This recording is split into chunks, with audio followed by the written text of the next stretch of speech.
तो चलिए आज बात करते हैं जैन धर्म की। एक ऐसा रास्ता जो बाहर की दुनिया से कहीं ज्यादा हमारे अंदर की दुनिया को जीतने पर जोर देता है। और यही सवाल असल में जैन धर्म का सार है। देखिए, ये सिर्फ एक धर्म नहीं है, बल्कि ये तो सेल्फ कंट्रोल और खुद पर महारत हासिल करने की एक पूरी फिलॉसफी है। मतलब अपनी इच्छाओं को, अपने इमोशंस को, अपनी इंद्रियों को समझना और फिर उन पर जीत हासिल करना। तो जैन शब्द आता है जिन से, जिसका मतलब होता है विजेता। पर यहाँ विजेता का मतलब किसी लड़ाई या किसी राज्य को जीतने वाला नहीं है। नहीं, यहाँ असली विजेता वो है जिसने खुद को जीत लिया हो, अपने गुस्से को, अपने घमंड को, अपनी चाहतों को। बस यही जैन धर्म का सबसे बड़ा मकसद है।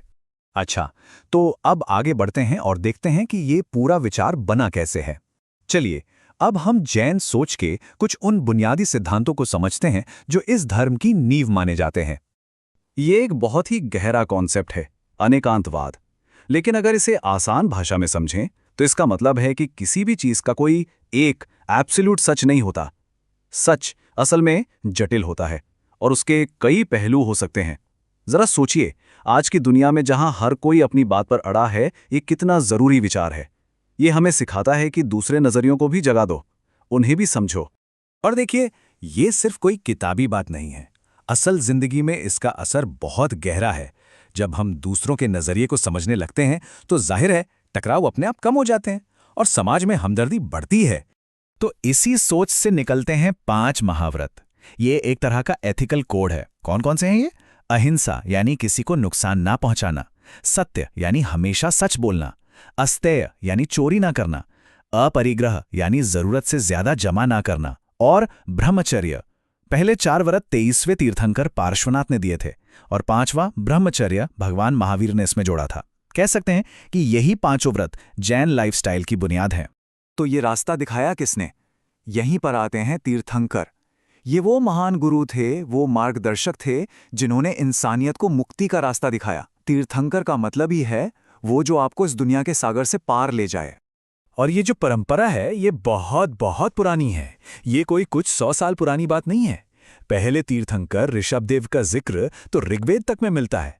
मतलब इसकी जड़ें कितनी गहरी हैं सोचिए। फिर 8वीं सदी ईसा पूर्व के आसपास 23वें तीर्थंकर पार्श्वनाथ हुए और फिर लगभग 599 ईसा पूर्व में आए 24वें और आखिरी तीर्थंकर वर्धमान महावीर। तो ये साफ है कि जैन धर्म महावीर से भी कहीं ज्यादा प्राचीन है। तो कौन थे महावीर? सोचिए, बिहार में एक राजकुमार जो राजपाट, ऐशो आराम सब कुछ 30 साल की उम्र में छोड़ देता है। क्यों? सच की तलाश में। इसके बाद उन्होंने 12 साल तक बेहद कठिन तपस्या की और तब जाकर उन्हें मिला कैवल्य यानी संपूर्ण ज्ञान। फिर अगले 30 साल तक उन्होंने पूरे भारत में घूम घूम कर अपने दर्शन को फैलाया और तभी वो जिन यानी विजेता और महावीर यानी महान नायक कहलाए। ठीक है, तो लक्ष्य तो समझ आ गया, खुद को जीतना। पर सवाल यह है कि यह होगा कैसे? इसका तरीका क्या है? चलिए अब उस रास्ते को समझते हैं जिसे अपनाकर मोक्ष तक पहुंचा जा सकता है। यहां पर जैन धर्म की एक बहुत ही अनोखी बात सामने आती है। जैन धर्म में कर्म कोई एब्स्ट्रैक्ट आइडिया नहीं है, बल्कि उसे एक असल सूक्ष्म पदार्थ माना गया है जिसे पुद्गल कहते हैं। सोचिए कि ये कर्म धूल के कणों की तरह हैं जो हमारी आत्मा यानी जीव पर चिपक जाते हैं और यही वजन हमें बार बार जन्म मृत्यु के चक्र में फंसाए रखता है। तो इस कर्म की धूल से आत्मा को साफ कैसे करें? इसके 4 स्टेप्स हैं। पहला है आसरफ यानी नए कर्मों का आत्मा की तरफ आना। दूसरा स्टेप है संवर, मतलब अनुशासन से इन नए कर्मों को आने से रोकना, दरवाजा बंद करना। तीसरा निर्जरा यानी जो कर्म पहले से चिपके हुए हैं उन्हें तपस्या करके हटाना, साफ करना। और जब आत्मा पूरी तरह साफ हो जाती है तब मिलता है चौथा और आखिरी मकाम कैवल्य यानी मोक्ष। ये जो कालचक्र है ये इसी अंतहीन सफर का प्रतीक है। जैन फिलॉसफी के हिसाब से समय एक पहिए की तरह है जो हमेशा घूमता रहता है, जिसमें कभी अच्छे युग आते हैं तो कभी बुरे। और जैन धर्म का मकसद क्या है? बस इसी पहिए से, इसी चक्र से हमेशा हमेशा के लिए बाहर निकल जाना और उस परम आनंद वाली स्थिति को पा लेना जिसे हम मोक्ष कहते हैं।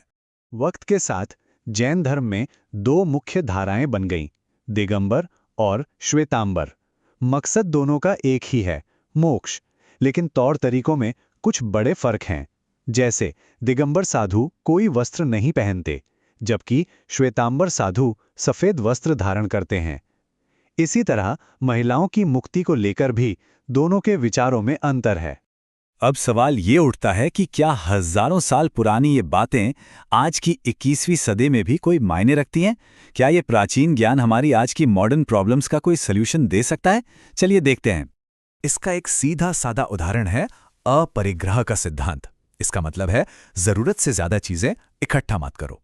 अब आप इसे आज के जमाने से जोड़कर देखिए। सस्टेनेबिलिटी, मिनिमलिज्म, क्लाइमेट चेंज, इन सब बड़ी बड़ी बातों का हल इसी एक छोटे से शब्द में छिपा है। मिशन लाइफ जैसी आज की जो पहल हैं, वो भी तो यही कह रही हैं कि एक सस्टेनेबल लाइफस्टाइल अपनाओ। या फिर आज के इंफॉर्मेशन एज को ही ले लीजिए। हमारे पास ज्ञान का भंडार है, डेटा का समंदर है, पर क्या हम ज्यादा समझदार हो रहे हैं?